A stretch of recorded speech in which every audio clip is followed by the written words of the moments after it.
The amplifier in question is an ATX 1.2 gigahertz mid-split amplifier.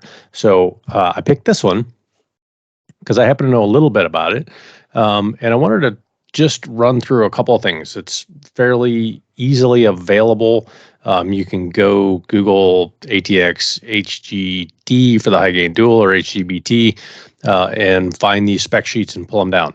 So if you're unfamiliar with the amplifiers, there's a lot of good information in these things. What we're going to focus on, this is a sub-split amplifier in this particular version. The mid-splits aren't going to be a ton different, but you can maybe find a couple of different things in here. A couple of things that I wanted to focus on when we're talking about setting up the forward. One of them is this noise figure, right? So this 8.5 noise figure. Also important to note, any notes or subscripts here. This is in all digital loading. So when we're measuring the noise figure, we want to understand that this is 8.5 dBmV on the input. So what the noise figure is basically the minimum input below which the amplifier starts to have difficulty differentiating the signal from the noise, right? So you could be creating noisy signal. Now we'll come back to that a little bit. On the return, we can see that this has 21 dB of gain, 23.8 on the mid-split version. Also important. Recommended input levels on the return are also published in here, and this is a per 6.4 megahertz upstream channel. So in this case, you would be looking for a 13 dBmV input level on a mid-split version of this amplifier. And then on the output, that's really unity gain related. So it's typically these two numbers, the gain plus the input would give you the output. So enough about that. Okay, so when we're talking about these amplifiers and how to properly set them up, the drive level is the important part, right? So we know what our noise figure is now. So it's 8.5 on this particular amplifier. So we want to say at the first gain stage, are we seeing more than 8.5 dB a signal? I don't know, maybe we have to do a couple of calculations. So you take your input level, this is a generic amplifier schematic, but we use this just to illustrate what drive level is and how to achieve that. So you measure your input level on your high channels, and again, these are measured in digital channels according to the ATX spec sheet. So you measure your input, then you have to subtract your pad and equalizer values, and that will be your drive level. Now on this ATX, this is the high gain dual. You can see you have your input test point here, right? But then you have your diplex filter. And on the input, then you have your pad and EQ. Now, it's also really important to note that this amplifier actually has 4 different gain stages. You have your preamp and then your first gain stage. So if your signal is too low on the input, right, you'll get below that noise figure. And then as you get into your preamp and your first gain stage, your signal is going to be noisy, right? So you're going to sacrifice signal quality, in this case, MER on your digital channels. Or if it's too high, if your pad and EQ aren't big enough, you'll actually overdrive that preamp and first gain stage, and you'll end up with distortions before you get to the other 2 gain stages. Similarly, on the balanced triple, you can see your test point, input test point, high side of the diplex filter, your input pad, and 2 gain stages. So there's actually 4 gain stages in this that make up all of that gain that we saw on the input. So the operational gain on this thing is 48 dBmV, which is kind of a lot. So, okay, back to the point. What is the minimum input level? I also have some test data that we did on this particular amplifier. Now, we know our noise figure is 8.5. So this is the amplifier input in dBmV per channel of this particular amplifier. This is a high gain dual. And so what we did was we basically took a fully loaded downstream channel plan all the way out to north of 1,000 megahertz or a gig, and we slowly increased the input to the amplifier while maintaining the same output, right? So as we increase the input power, we added attenuation on the output between the third and fourth gain stages so that our output was the same.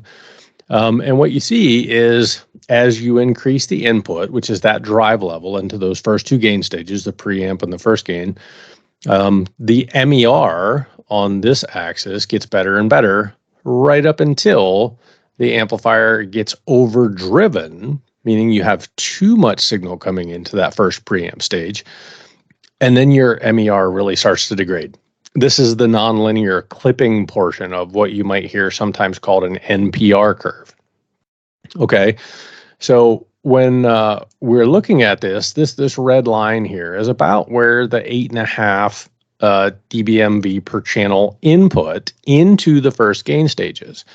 So if you want to know how to set this amplifier up, I would say aim for right around 8.5 or 9 into that first gain stage if you can. So how do you get that?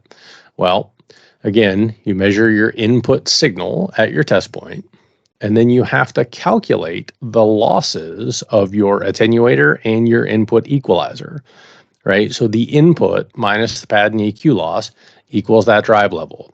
So for this particular amplifier, the high gain dual or the high gain balanced triple are both about the same. You want to hit that first gain stage with about 9 dBmV. Now, is that a big deal if you go slightly below or above? Well, the answer is no, provided that slightly is about 3 dB. If you have not enough padding on the front of this ATX high gain dual or triple, well, then you get into this nonlinear space and you can start to see some either bit errors, right? BER, have low BER, and your MER will start to degrade pretty quickly. That's because it gets nonlinear. So that's the setup on the ATX high gain dual. Hope that helps. Again, you can download the spec sheets for this amplifier, just like I did. And then on the return, it said it wanted 13 dBmV on the input, right? So the same thing, your injection level minus your test point losses, minus any attenuation. Now on this particular amplifier, you can see there's only one gain stage on the return of this high gain balanced triple. So you would have to subtract your injection level, right? So whatever you're injecting from your meter into this 20 dB down test point, minus these reverse pads. But then there's also combining loss here, right? So this balanced triple would have a balanced three-way, which is about 5.5 dB of loss that's kind of baked in between your input and your gain stage. So keep that in mind when you're setting up your return.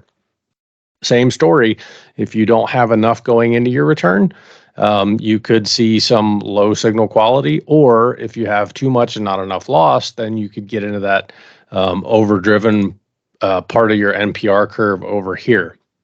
So this is actually the NPR curve for the mid-split version of this high gain balanced triple. So once you get into here, you got too much energy with the combined all of your upstream single carrier QAM channel, 6.4 megahertz wide return channels, plus potentially OFDMA. If you get too much input into the return and not enough padding, you could actually end up causing yourself some forward error correction problems or upstream FEC just because of the way your amplifiers are aligned. So that's it. A couple things I wanted to call out on the ATX high gain balanced triples and duals. 8.5 is your number. That's the drive level. Like you can hit that first gain stage in that 90 dBmV per channel range. You should be in pretty good shape from both a signal quality and an output perspective. So the rest of your attenuation, if you do need to put more padding, you'll put that in your outputs on the aux 1 or the main output. Shouldn't need any more equalization. But again, this is all assuming that you're setting this up in manual. Follow the manual procedures for setting up your AGC, making sure that you have the right AGC pad. But first things first, set it up in manual. Aim for that 8.5, 9 dBmV per channel number here. Pad your output. Everything should be good. All right. Hope that was informative. If you like that one, make sure you like and subscribe and join the Penn Ohio SCTE channel for more videos like this one.